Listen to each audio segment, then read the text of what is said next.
बगहा में आदमी के हाथ में दम बा अतरे दम बा यही से न जिला नहीं खे बना, यही से जिला नहीं खे बना।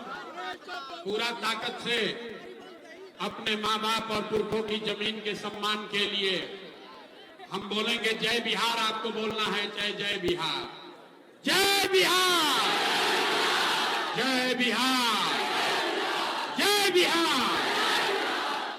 नमस्कार, हमारे नाम है प्रशांत किशोर, हमारा ही नाम है प्रशांत किशोर और हम नेता ना हैं। ये बरसात में रुआ सब इतना बड़ा संख्या में जा जुटल बनी जा, सब आदमी समझ के आयल बा कि कोनो नेताजी यहाँ बिहार में एगो नया दल बनल बा जेकर नाम बा जन सुराज।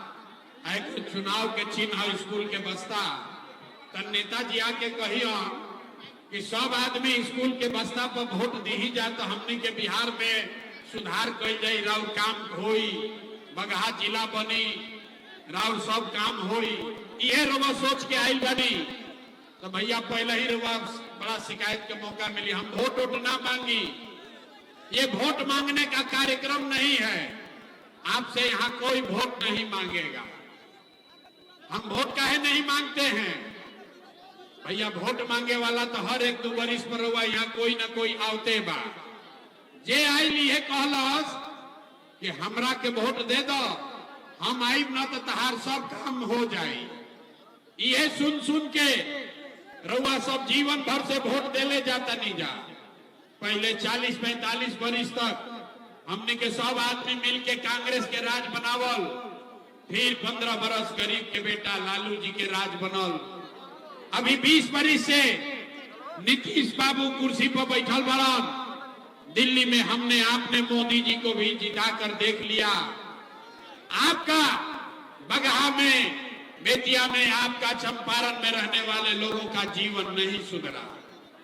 तब आज पर हम कोनो प्रशांत किशोर रउआ हमार बात सुनब, हमरा पर भरोसा करके हमरा के वोट दे, तो एक का गारंटी बा कि जीतला के बाद हम रउआ संगे धोखा ना करब? ए भाई, वोट से पहले तो सब बढ़िया बतियावेला, वोट के बाद रउआ संगे धोखा होला। इसीलिए हम वोट मांगते ही नहीं है। लेकिन अभी 15-20 मिनट में आपको एक रास्ता बताएंगे, गरीबी से निकलने का रास्ता। वो रास्ता रउआ सीख ली और फिर जिसको मन है उसको वोट दे दीजिए।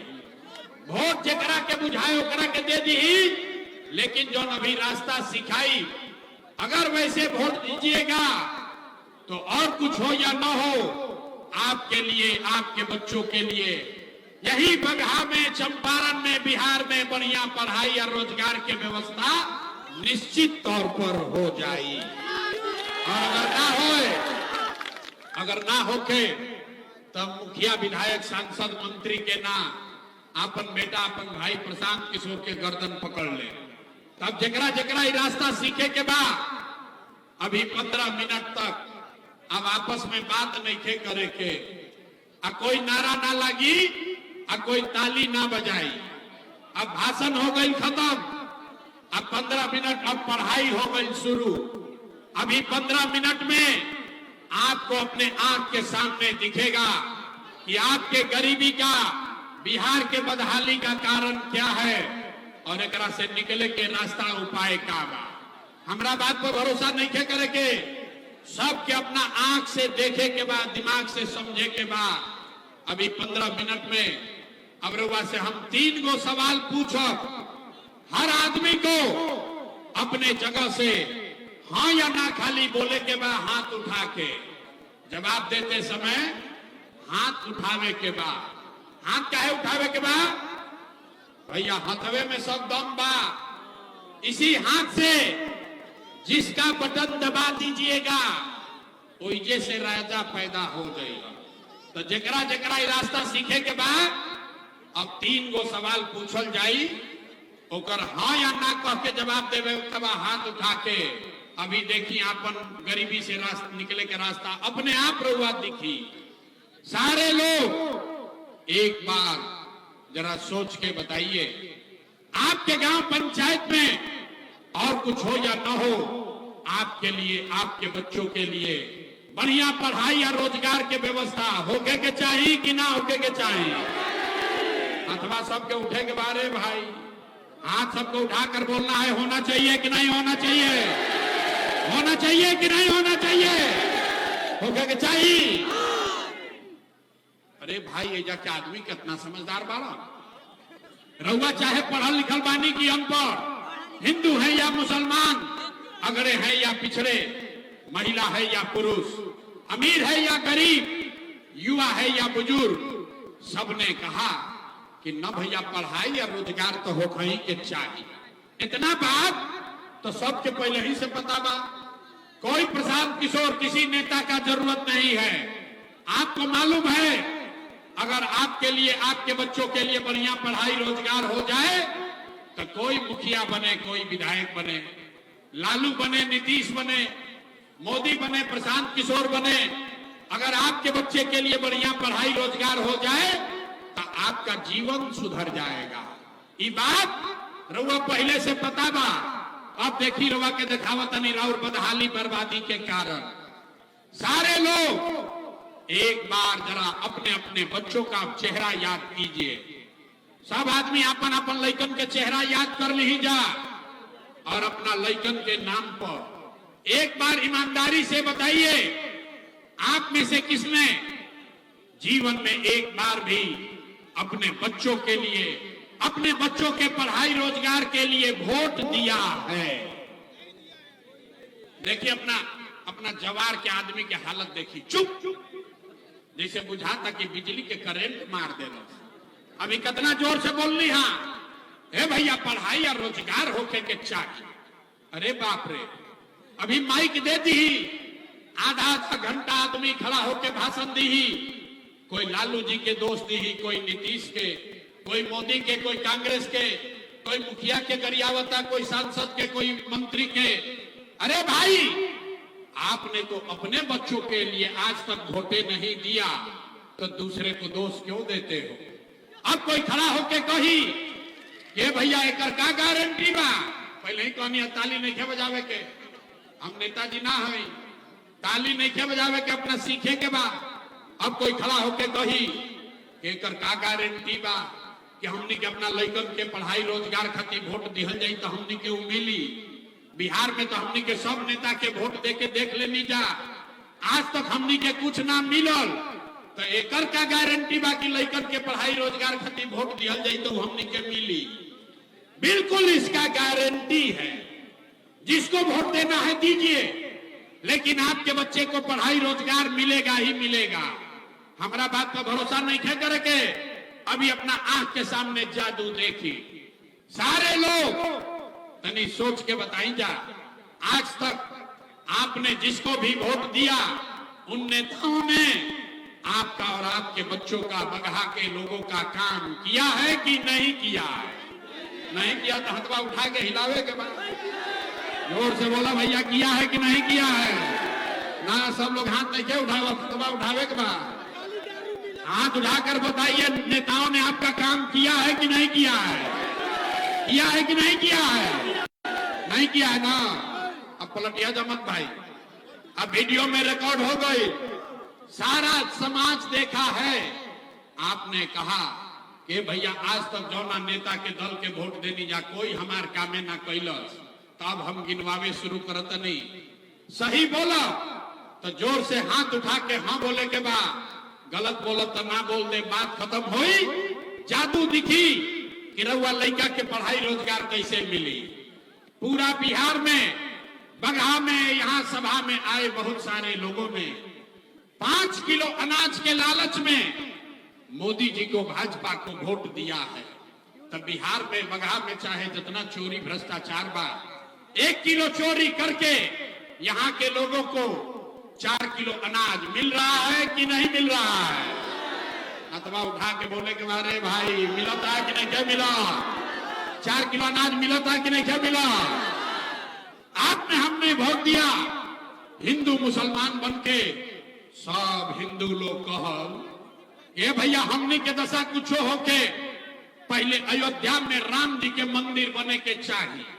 तो आपके बगहा में, आपके गांव देहात में नाली गली नहीं बना, स्कूल अस्पताल नहीं हुआ, बगहा में फैक्ट्री नहीं लगी, आपका बगहा जिला नहीं बना, लेकिन आपके वोट से अयोध्या में राम जी का मंदिर बना है कि नहीं बना है?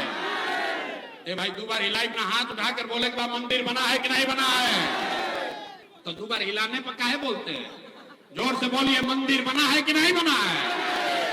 आपने, हमने वोट दिया, कई लोगों ने नीतीश कुमार के, आदमी कहल ना लालू के ना दे, मोदी के ना दे, हम तो नीतीश के वोट दे, हमने के पानी बिजली सड़क चाहिए।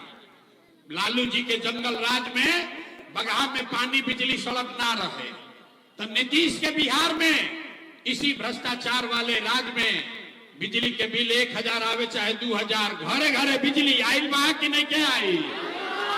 फिर हाथ देखो उठावत रे भाई, हाथ उठाकर बोलो बिजली आया है कि नहीं आया है? आपने, हमने वोट दिया जाति के नाम पर।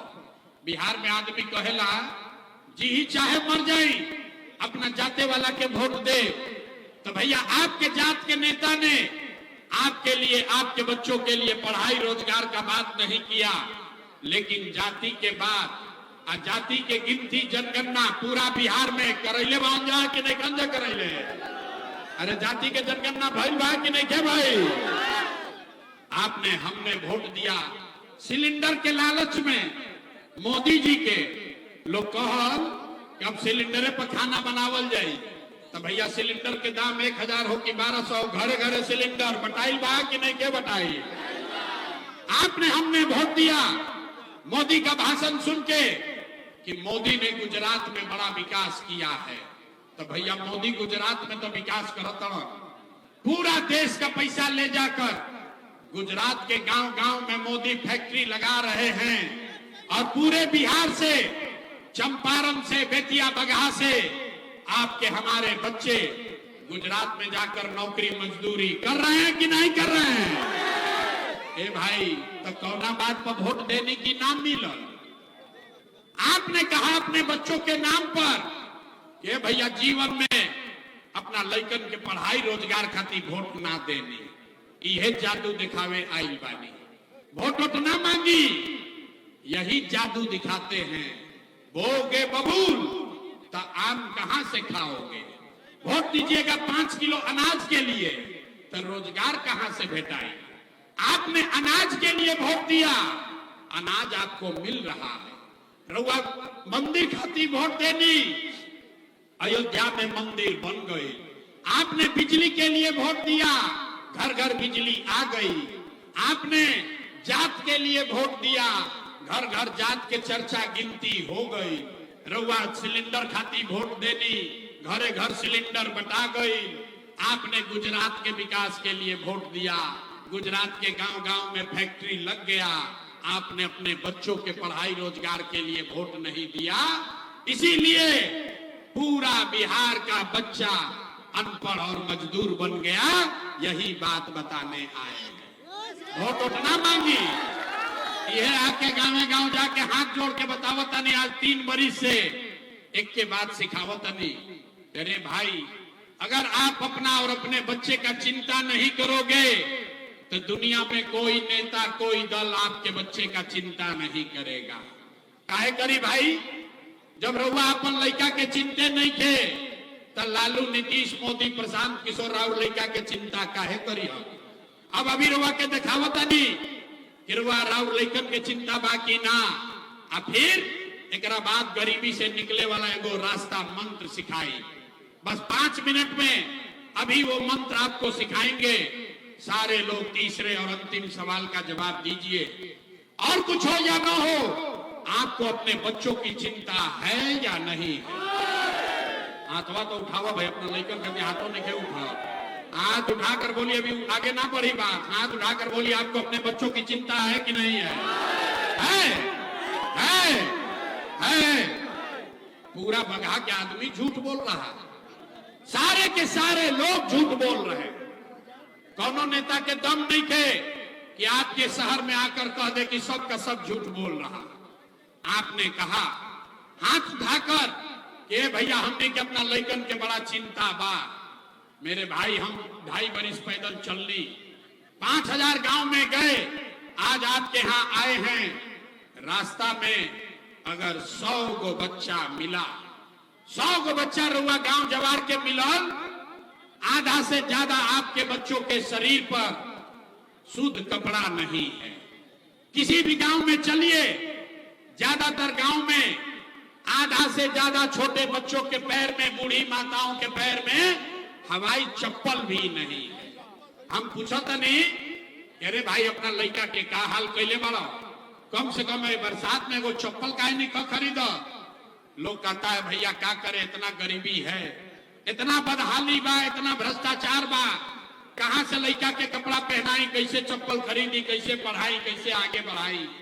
तो मेरे भाई, जिन नेताओं ने आपको और आपके बच्चों का ये हाल कर दिया कि आपके बच्चे के शरीर पर कपड़ा नहीं, पैर में चप्पल नहीं, खाने के लिए बढ़िया भरपेट भोजन नहीं, आपका बच्चा बीमार पड़ता है तो दवा डॉक्टर अस्पताल नहीं, वही नेता अभी 3 महीना के बाद यहाँ वोट मांगे तो जितने लोग हाथ उठाए थे, ज्यादातर आदमी जाति के नाम पर हिंदू मुसलमान बन के लालू के डर से मोदी, अब मोदी के डर से लालू का नारा लगा के 500 रुपया के लालच में 2 गो पाउच पी के, मुर्गा भात खा के उसी नेता को जाके वोट दोगे, वही नेता के जाके रुआ वोट दे।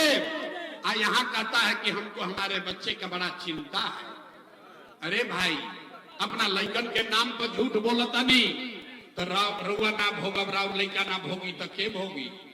हम मीठा बात ना बोली, हम मीठा बात नहीं बोलते हैं। लइकन के चिंता का होला, अगर सीखे के बाद तो एक बार लालू जी के देखी जा, लालू जी के अपन लइका के चिंता बा।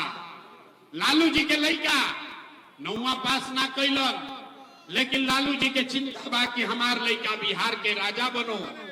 हम ये बात कहतनी तो कुछ आदमी के बुझाता कि हम लालू जी के शिकायत करतनी। अरे ना रे भाई, हम तो लालू जी के तारीफ कर रहे हैं। लालू जी इतने अच्छे बाप हैं, लड़का 9वां नहीं पास किया लेकिन चाहते हैं कि हमारा लड़का बिहार का राजा बने। आप अपना दशा देखिए, आपका बच्चा मैट्रिक पास कर लिया, आईए बीए कर लिया, उसको चपरासी का भी नौकरी नहीं मिला, लेकिन आपको उसका कोई चिंता नहीं है। रुआ तो जात के झंडा उठा के घूमता नहीं, गांव में चली, खेत में, खलिहान में, घर के दलान में, चौक चौराहा पर, चाय के दुकान पर, जहां 4 आदमी बैठा था, बतियावत की लालू जीतिहन की नीतीश जीतिहन, मोदी जीतिहन की जनसुराज जीती। अपना दिल से पूछिए, कब आपने अपने लिए पूछा कि भैया हमने के लइकन के जीत कब होई? जब रुआ अपना लइके के चिंते नहीं थे तो नेता तो ठगबे न करी हन भाई। हम बिहार में चलत नहीं, अभी सुनी बिहार के दुर्दशा के कहानी। लोग से पूछीला, ए भैया वोट केकरा के देले रहो? कहता है मोदी जी को। पूछे काहे? बोला मोदी जी का सीना है 56 इंच का। सुनी कहानी, बिहार में पूछनी वोट केकरा के देलो? काला मोदी जी के। काहे खाती? बोला मोदी का सीना है 56 इंच के। पूछनी केकरा से का होई? बोला कि मोदी जी सारा मियाँ जी लोग के मार के भगा दी हम, पाकिस्तान पर बम गिरा के 4 टुकड़ा कर दी हम। अरे मेरे भाई, बगहा के गांव में बैठ के आपको ये समझ है, आपको ये दिख रहा है कि मोदी का सीना 50 इंच है कि 56 इंच, लेकिन बगहा के लइकन के, आपन राउर लइकन के, बिहार भर के लइकन के खैला बगैर सीना सिकुड़ा के 15 इंच भइल भाई। रुआ नहीं खे लौकत रे भाई। फिर कहता नहीं कि बिहार में सुधार नहीं के हो, फिर कहता नहीं कि बिहार में सुधार नहीं के हो। कैसे सुधार हो?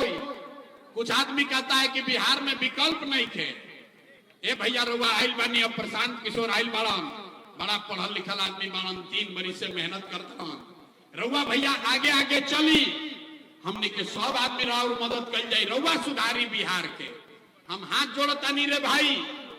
एगो प्रशांत किशोर के छोड़ी, अगर 10 गो प्रशांत किशोर आ जाइहन तब वो बिहार सुधरे वाला नहीं के।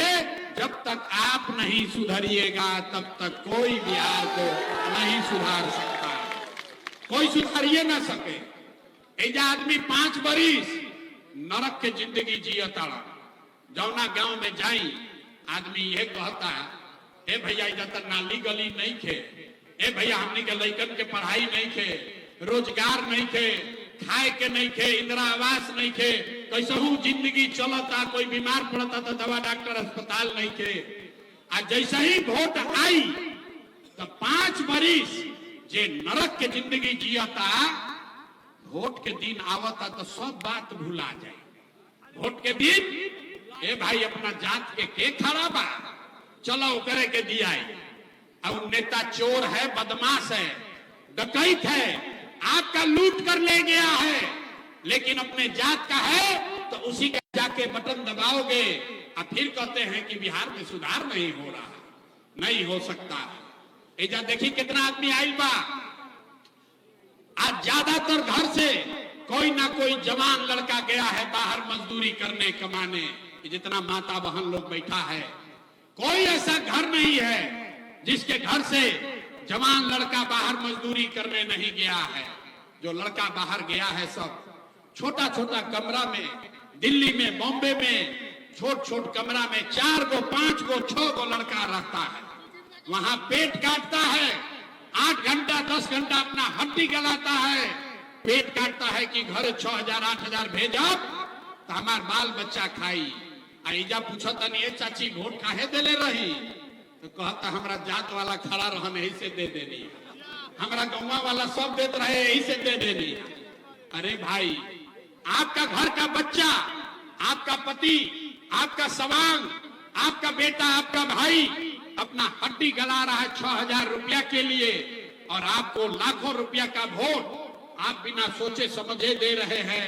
तो आप नहीं गरीब रहिएगा तो कौन गरीब रहेगा।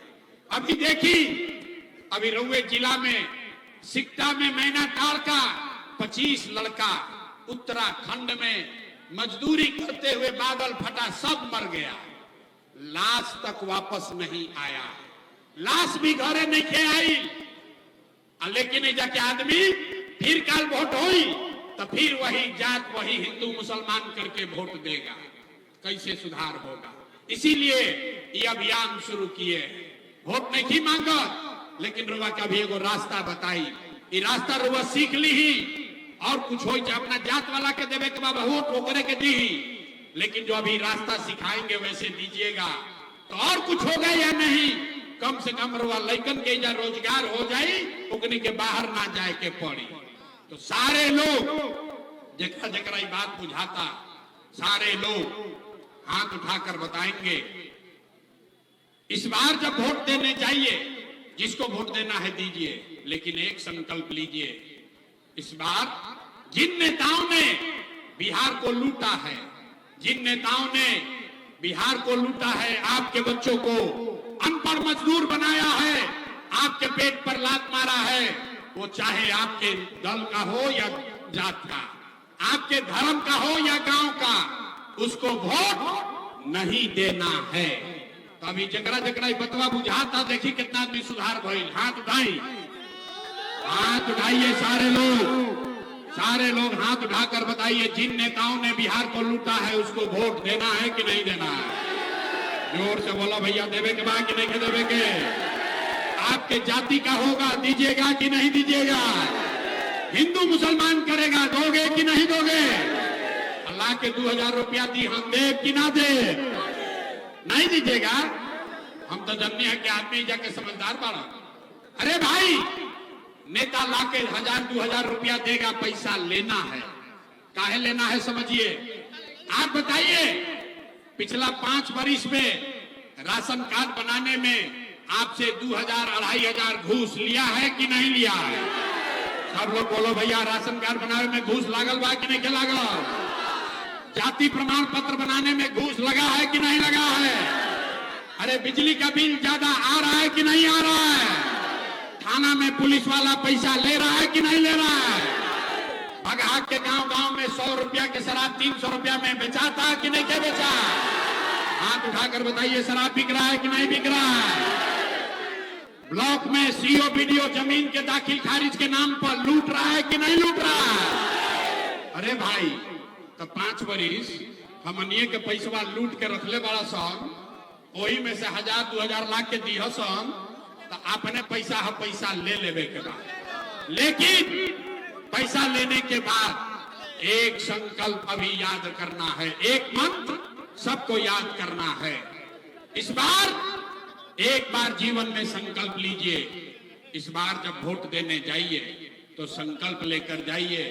वोट जिसको मन है उसको दीजिए, लेकिन एक संकल्प लीजिए, इस बार वोट जीवन में एक बार वोट किसी नेता के लिए नहीं, किसी दल के लिए नहीं, अपने जात के लिए नहीं, हिंदू मुसलमान के लिए नहीं, नाली गली के लिए नहीं, 5 किलो अनाज के लिए नहीं, हिंदू मुसलमान मंदिर मस्जिद के लिए नहीं, लालू नीतीश मोदी प्रशांत किशोर के लिए नहीं, जीवन में एक बार वोट।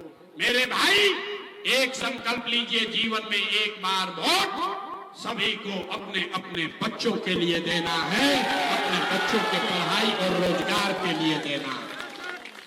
ताली बजाओ से जान ना बची, हमरा के इतना बुर्बक मत बुझो। अब हाथ उठाइए और बताइए, सारे लोग हाथ उठाइए और संकल्प लीजिए, सारे लोग हाथ उठाकर संकल्प लीजिए, अगली बार वोट अपने बच्चों के लिए देना है कि नहीं देना है? आवाज नहीं आया, अपने बच्चों के लिए वोट देना है कि नहीं देना है? देवे के बाद अभी ऐजा से बहरिया निकलो, आधा आदमी कहिए नहीं भाई का कहला बच्चा के वोट देवे से क्या हुई, अभी समझिए क्या होगा। अब देखिए जादू नंबर 2, आपने मोदी का चेहरा देखकर वोट दिया तो चाय बेचे वाला मोदी रउआ वोट से देश के राजा हो गई। आपने लालू जी का चेहरा देखकर वोट दिया तो भैंस चराने वाले लालू यादव आपके वोट से 30 बरस से बिहार में राजा हैं। आपने नीतीश कुमार का चेहरा देखकर वोट दिया तो वैद का लड़का नीतीश कुमार 20 बरस से बिहार के राजा हैं। एक बार अपना भाई, अपना बेटा प्रशांत किशोर का बात मानिए, एक बार जीवन में वोट अपने बच्चों का चेहरा देखकर दीजिए। आपके वोट में इतना ताकत है, आपका बच्चा भी बेरोजगार नहीं रहेगा। अब अगर बुझा गए तब हाथ उठाई, फिर से सारे लोग हाथ उठाइए और मुट्ठी बांधिए, और मुट्ठी बांधकर सब लोग संकल्प लेगा, अगली बार वोट अपने बच्चों के लिए देना है कि नहीं देना है? अपने बच्चों के लिए वोट देवे के बाद कि नहीं देवे के? देना है, देना है। झूठ नहीं ना बोल रहे हैं? अगर झूठ नहीं बोल रहे तो हाथ नीचे कीजिए। अब ताली बजाने का समय आ रहा है। अगर आपने अपने बच्चों के लिए वोट दिया तो हमसे लिख के ले लीजिए, गारंटी हमरा से ले ली ही। अब की हाली जब दिवाली और छठ मनी, इस बार जब आप दिवाली और छठ मनाइएगा, आपके जीवन का, आपके जीवन के बदहाली का, बिहार के गरीबी का ये अंतिम दिवाली और छठ होने जा रहा है। अंतिम दिवाली और छठ होके जाता। ताली बजा लिए कैसे? अभी 2 मिनट में समझ लीजिए। छठ के बाद अगर आपने इस बार जो संकल्प लिया है, अपने बच्चों के नाम पर वोट दिया, तो छठ के बाद क्या हुई? छठ के बाद साल भर के अंदर नाली गली बनी चाहे मत बनो, स्कूल अस्पताल जब सुधरी तब सुधरी, लेकिन साल भर के अंदर जितना रउआ घर के सवांग गई बारासन बाहर नौकरी मजदूरी करे, जो बच्चे आपके पढ़ लिख कर बेरोजगार बैठे हैं, उसको सरकारी नौकरी मिले या ना मिले, लेकिन सभी के लिए कम से कम 10 से 12 हजार रुपया के रोजी रोजगार का व्यवस्था यही बिहार में करके दे दिया जाएगा। होके के चाहिए, होना चाहिए। 10-12 हजार के रोजी रोजगार हो तो गरीबी कम हो कि ना हो? होगा। बात बुझाता तो ये प्रशांत किशोर के बेटा के तिलक ना हो, अगर ये बात बुझाता तो घरे जाके बतावे के बाद अपना अपना सवांग के, अपना बेटा के भाई के बतावे के बाद, ये बचवा आपकी हाली दिवाली और छठ में जब घरे आईबो, याद कर लो भाई, अपने सवांग को, अपने बेटा भाई को बताना है ये बचवा आपकी आली दिवाली या छठ में जब घरे आईब तो फिर जीवन में कभी 10-12 हजार रुपया के रोजी रोजगार खाती अपन घर परिवार गांव पर बिहार छोड़ के बाहर ना जाए के पड़ी। ये मंजूर है, सबको मंजूर है भाई। दूसरा संकल्प, जेकर जेकर उम्र 60 वर्ष से ज्यादा बा, नीतीश कुमार 20 वर्ष से 400 रुपया देता पेंशन भीख के तरह। तो तय हुआ कि अगर आपने अपने बच्चों के नाम पर वोट दिया तो छठ के 1 महीना बाद से, दिसंबर महीना से, कार्तिक से 400 रुपया का भीख नहीं, 1100 रुपया का पेंशन नहीं, 2000 रुपया हर महीने, जेकर जेकर उम्र 60 वर्ष से ज्यादा बा, सारे महिला पुरुष को कम से कम 2000 रुपया का सम्मान राशि हर महीना जरूर दिया जाएगा। होगा कि चाहिए? हाथ उठा के पहले बताइए, होगा कि चाहिए कि ना होना चाहिए? तीसरा और अंतिम संकल्प, 10-12 हजार के रोजी रोजगार से जीवन ना सुधरी, 2000 के पेंशन से भी जीवन ना सुधरी। जीवन तब सुधरी जब आपका बच्चा पढ़ लिख कर अफसर बनेगा। आज गरीब का बच्चा जाता है पढ़ने, वो पढ़त नहीं थे, खिचड़ी खैलस घरे चल आई। तय हुआ कि अगर आपने अपने बच्चों के लिए वोट दिया तो दिसंबर से हर गरीब को यह सुविधा होगा कि जब तक सरकारी स्कूल ना सुधरी तब तक आप अपने बच्चे को प्राइवेट अंग्रेजी स्कूल में भेजिए, और प्राइवेट स्कूल में, अंग्रेजी स्कूल में पढ़ावे के खर्चा सरकार के ओर से दिहल जाई, ताकि गरीब से गरीब का बच्चा भी अंग्रेजी स्कूल में पढ़ सके। सब लोग तैयार है? तैयार है? तो 15 मिनट के पढ़ाई से खत्म हो गई, परीक्षा के बारी बा। सब आदमी तनी अब सोच के बताई जा। सब आदमी बताएगा अगली बार वोट 5 किलो अनाज के लिए देना है कि रोजगार के लिए देना है? हाथ उठा के बोले के बा 5 किलो अनाज चाहिए कि रोजगार चाहिए? अपन जात के नेता चाहिए, हम की लड़कन के पढ़ाई चाहिए? जात चाहिए कि पढ़ाई चाहिए? पढ़ाई चाहिए कि जात चाहिए? लालू नीतीश मोदी का राज चाहिए कि जनता का राज चाहिए? ए भाई, कहनी ना कि बिहार के आदमी ना सुधरी। बहुत आदमी हाथ नीचे कैले कहता हम सुधर ना, हम सुधरब ना बिहार के सुधरे थे। अरे भाई, लालू चाहिए लालू बोलो, नीतीश चाहिए नीतीश बोलिए, झूठ मत बोलिए, झूठ बोलिएगा पकड़ा जाइएगा। सारे लोग सोच के बताइए, लालू नीतीश मोदी का राज की जनता का राज? अगर जनता का राज चाहिए तो अगला बार वोट अपना अपना बच्चन खाती देवे के बाद। सब लोग तैयार है? अभी जांचब, अभी पता चली तो 3 महीना के बाद वोट होई तो नीतीश कुमार के रखल जाए कि हटावल जाए? अरे भाई, सबके बोले के बाद नीतीश कुमार को रखना है कि हटाना है? नीतीश कुमार को रखना है कि हटाना है? पीछे से बोलिए, रखना है कि हटाना है? अरे भाई, नीतीश कुमार के रखे के बाद कि हटावे के बाद? हटाना है। अब मोदी अयन, अब मोदी आके कहन कि सब लोग नीतीश के एनडीए के वोट दे दो तो दियाई, काहे ना दियाई? अच्छा, हमारा सभा में अइलो तो कहता ना दियाई, आ काले मोदी अइहन तो मोदी मोदी करके जइब। ए रुको, अभी सब लोग मिलके अभी 1 मिनट में यहीं पर तय किया जाएगा कि मोदी के कहने पर वोट देना है कि नहीं। सारे लोग बस एक सवाल का जवाब दीजिए। वोट बिहार के, सबके बतावे के बाद, वोट बिहार के तो फैक्ट्री कहाँ लागे के चाहिए? सवाल सुने पहले ही हल्ला कर देना। यही से बिहार के आदमी के दुर्दशा बा। सवाल सुनिए, वोट बिहार का तो फैक्ट्री कहाँ लगना चाहिए, बिहार में कि गुजरात में? ए भाई, सबको बोलना है, वोट बिहार का तो फैक्ट्री कहाँ लगना चाहिए, बिहार में कि गुजरात में? बिहार में कि गुजरात में? जोर से बोलिए, बिहार में कि गुजरात में? बिहार में कि गुजरात में? अच्छा, तो अभी कल ही खुली, जितना आदमी मोदी के वोट देने वाला जा, सारे लोग अपना अपना बच्चा के नाम पर बोलो, पिछले 15 साल में मोदी ने फैक्ट्री कहाँ लगाया, बिहार में कि गुजरात में? मोदी ने फैक्ट्री कहाँ लगाया, बिहार में कि गुजरात में? अब जे मोदी के वोट देले बा छुपाइल बा, अरे बोलत नहीं खन जा। अरे बोला रे भाई, मोदी फैक्ट्री कहाँ लगाई? बिहार में कि गुजरात में? मोदी ने फैक्ट्री कहाँ लगाया? बिहार में कि गुजरात में? नहीं, हम लोग को मंजूर है, वोट लेवा बिहार में, अब फैक्ट्री लगाईबा गुजरात में, मंजूर बा? मंजूर है? मंजूर है? तो नहीं है तब हाथ उठाकर बोलिए मोदी कहने को वोट दीजिएगा। हाथ उठाओ भाई, मोदी कहने वोट देना है, मोदी कहला वोट दिया। और अगर जे वोट दिया मोदी के कहला पर तो लड़का जाके गुजरात में मजदूर बनी हसन, ओकर पाप रउवे सर पर लागी।